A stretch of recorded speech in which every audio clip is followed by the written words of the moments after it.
Hey, good people, how you doing? Welcome back to Stock Up with Larry Jones. You already know what to do. If you're new, make sure you hit the like, subscribe, notification bell.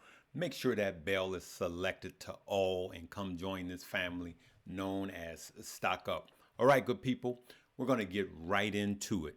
You guys saw the video from last night. You saw when Jerome Powell came out and he made a statement. As a matter of fact, in a few, I'm going to play the statement. And he basically said that the president was using the DOJ, Department of Justice, to come after him because he did not lower interest rates. And you know that that's the truth. All right, let's just call it what it is. The president has repeatedly said that he wants him fired, fired, fired. And he'd fire him, he'd fired him. So the pre-markets did not like that, and it went down. They didn't crash, it went down. But this market is showing itself resilient. Do I agree with the Fed in where he is with interest rates? No, but I'm close. I only think that he's 25 basis points behind. That's just me. And I think that we need more. But I also know that that is a very difficult job that he has. Now, what I want you to do now is I simply want you to listen to the Fed's statement that he made on last night about Friday. Good evening. On Friday, the Department of Justice served the Federal Reserve with grand jury subpoenas, threatening a criminal indictment related to my testimony before the Senate Banking Committee last June.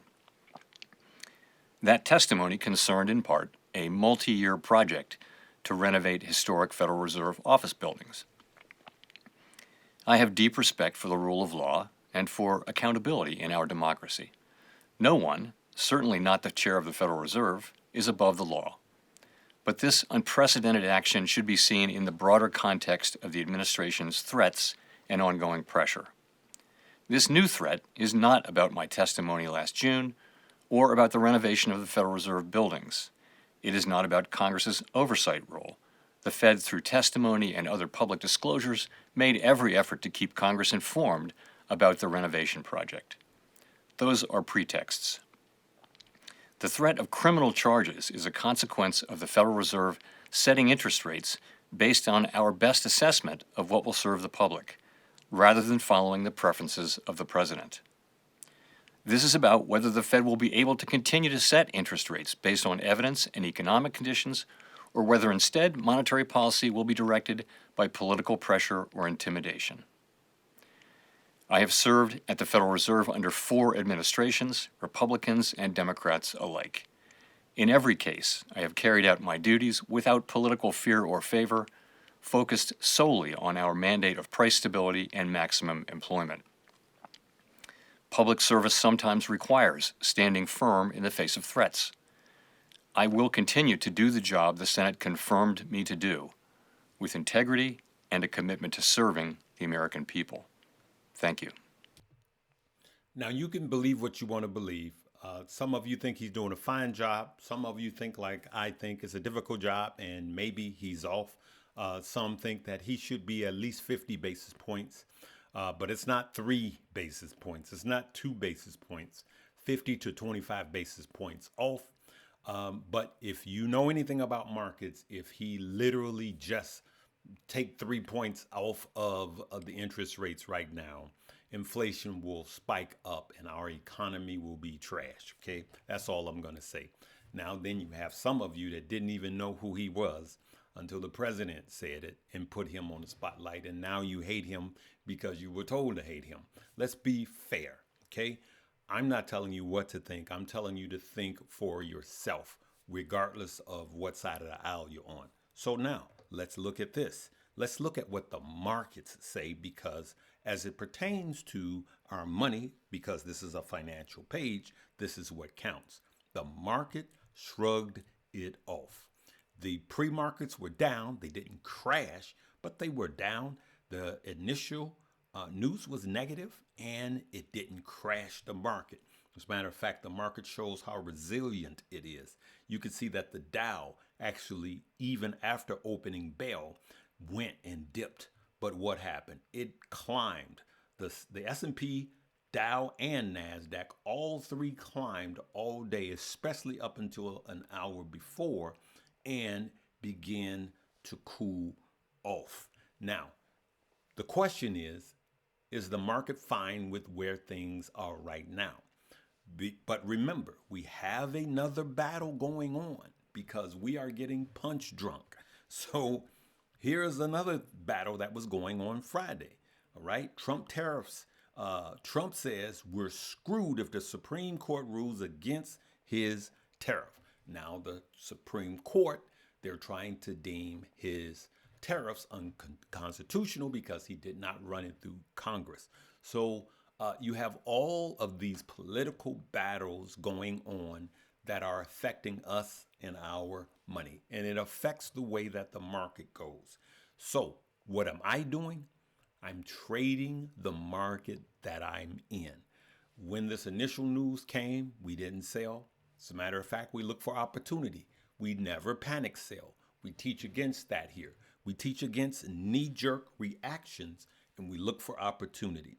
And so was there any specific opportunities today? Not really. If you did options, it was choppy in the morning.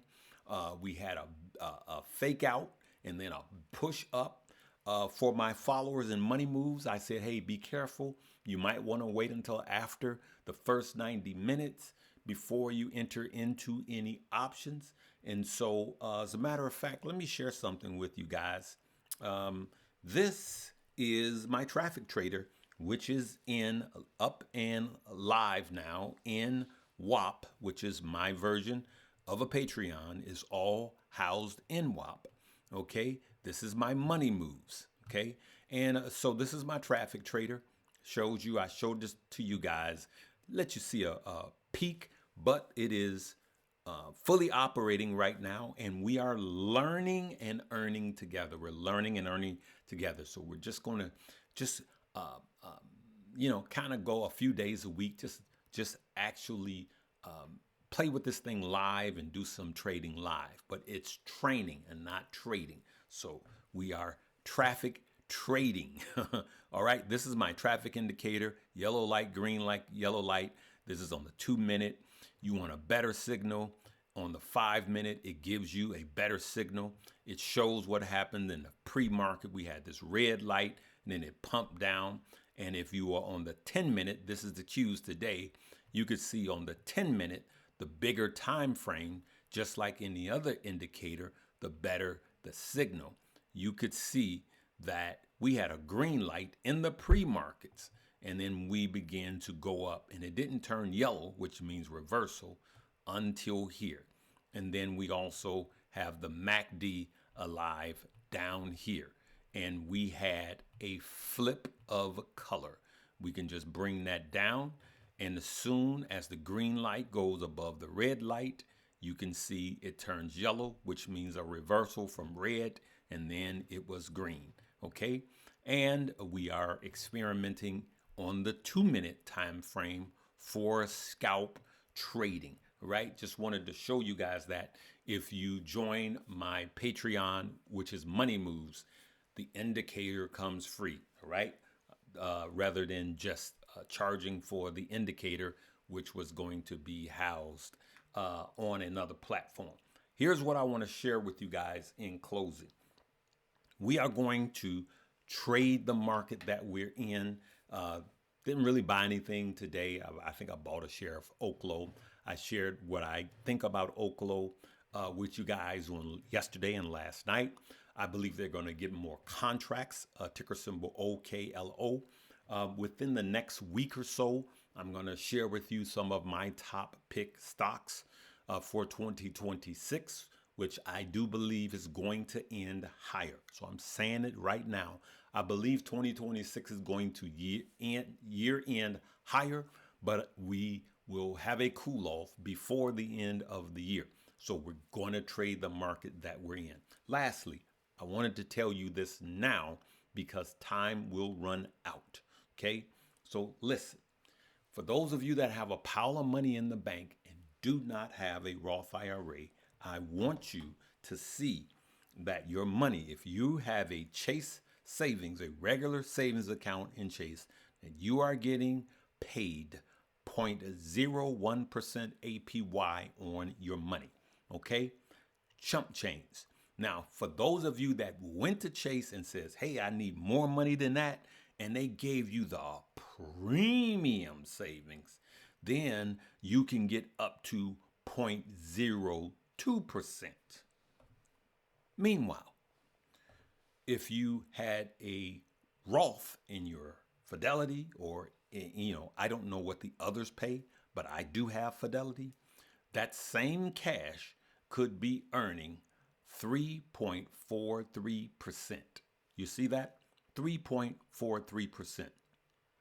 Uninvested cash in a Fidelity Roth IRA is placed in a core position, typically a money market fund or a FDIC insured sweep option. All right?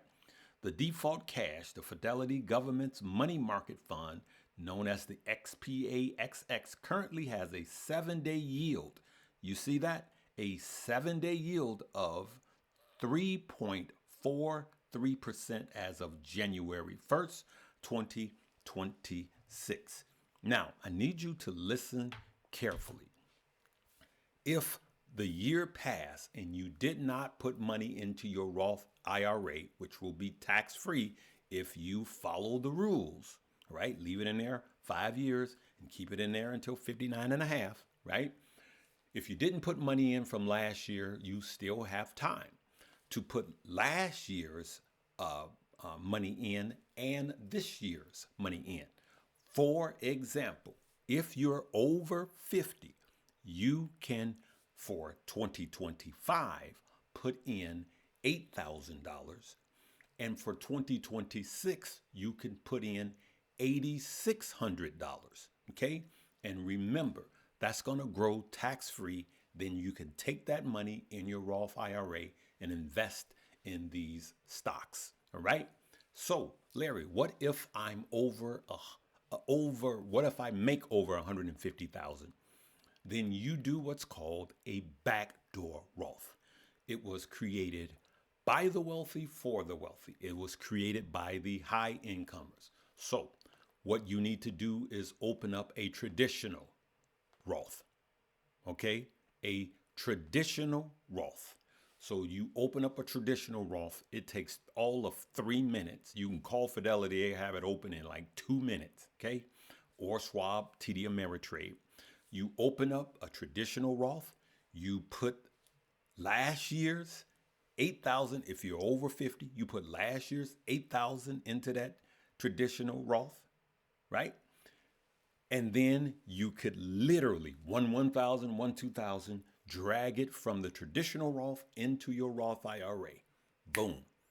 Backdoor Roth. Remember, the money has to come from the traditional Roth.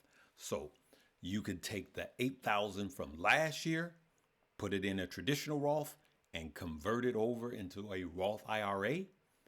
Then you could turn right around and put $8,600, because there is a bump up in the amount that you could put into a Roth IRA in 2026. You can turn around and put that into the traditional Roth and then drag it right into your Roth IRA. That's called a conversion. Remember, I am not a tax expert. I suggest that before you do anything, you check with your money manager, your financial advisor, your broker. Call them. It's up to you to do your own homework. So you cannot come back here and say, Larry said that I could do this. And remember, you can only have one Roth IRA. So if you got one through your job, then you can't do this also. Okay? And so remember, again, don't listen to me. I'm just telling you guys what I'm doing. I need you to check with your money manager or your broker. Okay, good people. And for those of you that make over $150,000, that's called a mega backdoor Roth. Okay, I'm sorry, that's called a backdoor Roth. We'll discuss the mega backdoor Roth later, because you can actually put $100,000 into a Roth. Okay, but let's just stick to the regular backdoor Roth, what I just explained to you by opening up the traditional Roth and converting it into a Roth IRA. That's called a backdoor Roth. It is 100% legal, and they call it a backdoor Roth. But call your broker and get the correct information. Okay? All right, guys, if I've left you any value, make sure you hit that like, subscribe, and notification bell. Okay? Hit the like, and I'm going to get used to getting into these digs and get back in the saddle again, all right? And come before you guys. I love you guys. We're going to leave it right there. Live, love, laugh, and learn. I'm going to probably do 2 more videos for this week, and going to be doing some traveling, going to keep you guys informed. But until further notice, I'll probably do 3 videos during the week and maybe 1 on Sunday. Okay? All right. Love you guys. See you later. Live, love, laugh, and learn.